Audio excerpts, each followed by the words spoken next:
Do you sometimes feel like your solos are lacking something? Like they're just kind of flat and boring? Well, maybe all you need is a rubber band. You know, say you're just jamming over a minor chord.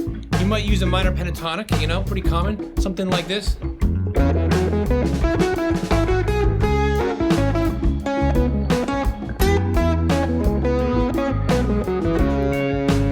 maybe you get a little bored and you think, oh, I'm gonna use the full scale, I'm gonna add a couple notes.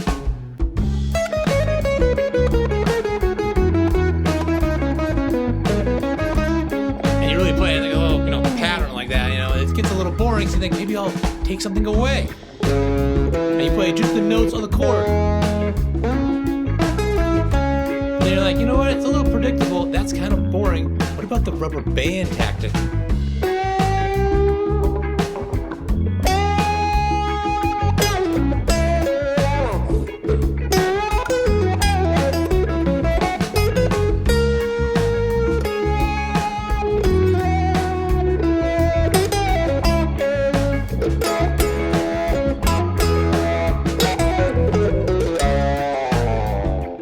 Now let's try this again, but instead of over just one chord, let's do a simple chord progression. Just a 1, 4, 5 in the key of C. And if you know what that means, don't worry about it. It just means C, F, G, and we're gonna go back to C. So something like this.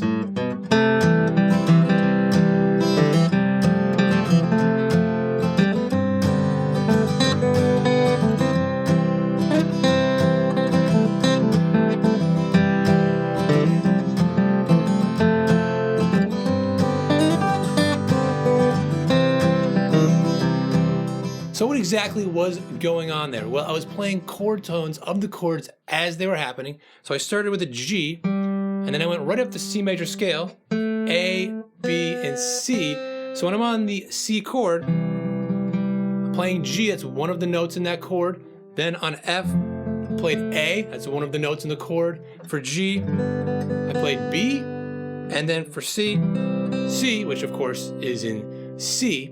But instead of just playing those, which are called guide tones, and I'm creating that path that's just going straight up that scale, I was playing notes outside of the chords first, and that is where it's like the rubber band. It's where you're pulling that tension, and all that tension wants to do is go back to the next chord tone. So I'm playing either above or below in the scale. You can even play outside of the scale, and that would create even more tension. But to keep it simple, it's nice to just kind of stick to the scale, stick to the key you're in, and then release it. And that creates a lot more interest than just playing right on the chord tones, which is great by itself. So now instead of me playing around all that stuff, let's just listen to me playing just that as it is with the chords, and then we can see with the rubber band where the tension and release is.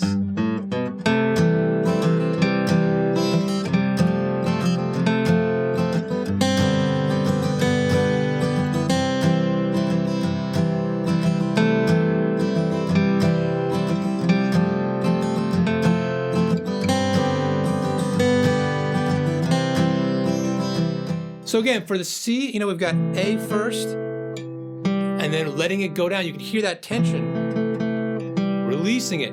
Then for the F, I actually stayed on the G, and then I went up to the A, which is in the F.